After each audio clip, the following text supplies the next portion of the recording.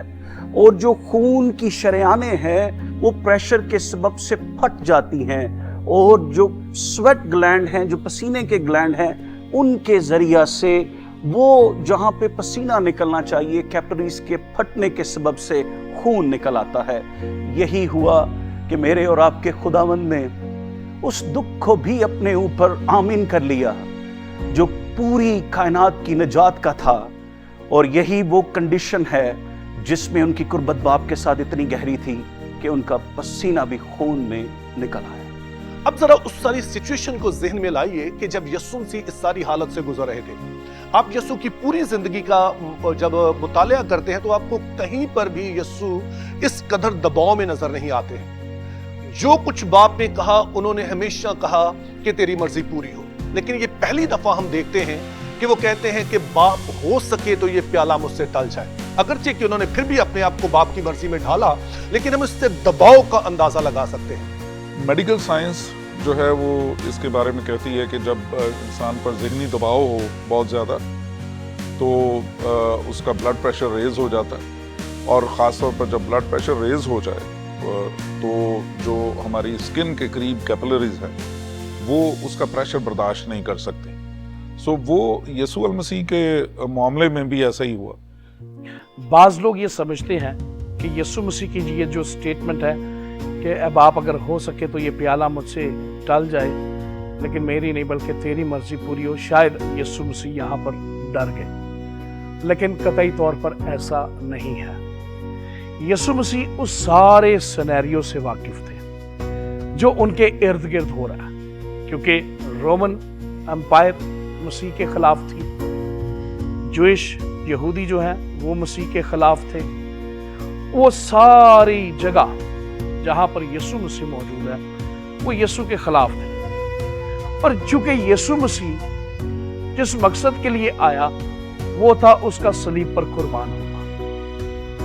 یسوع مسیح کو کہیں نہ کہیں یہ بھی محسوس ہو رہا تھا کہ ایسا نہ ہو کہ مصلوبیت سے پہلے ہی مجھے مروا دیا جائے، کیونکہ یسوع مسیح اس چیز کے لیے تو آیا ہی نہیں، کیونکہ جب ہم آسمانی بیٹھک کی بات کرتے ہیں کہ کون جائے گا، اور یسوع نے خود اپنے آپ کو پیش کیا کہ میں جاتا ہوں، تو پھر اس کا مطلب ہے کہ یسوع نے تو والنٹریلی اپنے آپ کو دے دیا ہوا ہے، تو پھر یسوع کس طرح ڈر سکتا ہے اس بات سے کہ جی اب میں مر جاؤں گا یا مجھے صلیب دے دیا جائے گا۔ جو ابلیس ہے اسے گتسمنی باغ میں پریشرائز کر رہا تھا ان ساری سوچوں سے، کیونکہ وہ ہماری ہی طرح انسان تھا، ہر بات میں آزمایا گیا۔ سو یسوع المسیح پر اس ٹائم صلیبی موت کا پریشر اور گناہ کو پورے طور پر لاد دیا جانا اس پر، اس کا پریشر لے کر ابلیس نے اس کو کوشش کی کہ وہ گتسمنی باغ میں ہی مار ڈالا جائے تاکہ وہ صلیب تک پہنچ ہی نہ پائے۔ اور یہ کوششیں صرف نہ صرف گتسمنی باغ میں بلکہ پلاطس کے محل میں بھی جاری رکھی گئیں، جہاں اسے بہت برے طریقے سے کوڑوں سے مارا گیا۔ اس کا خون جو ہے وہ پورے طریقے سے ڈرین آؤٹ کرنے کے لیے جسم سے یہ سازش تھی کہ وہ صلیب تک پہنچ ہی نہ پائے۔ تو یسوع المسیح اس بات کو چونکہ جانتے تھے کہ یہ کوشش ابلیس کی طرف سے یہ ہو رہی ہے، تو وہ اسی لیے پکار اٹھے کہ اب آپ اگر ہو سکے تو یہ پیالہ مجھ سے ٹال دے۔ بہت سے لوگ جو ہیں وہ اس کی غلط تشریح کرتے ہوئے وہ سوچتے ہیں کہ شاید صلیب کے پیالے کی بات، دکھوں کے پیالے کی بات یسوع مسیح کہہ رہے تھے کہ یہ ٹال دے، لیکن یسوع المسیح تو اپنی مرضی سے یہ سارا کچھ لے کر اس جہان میں آئے تھے۔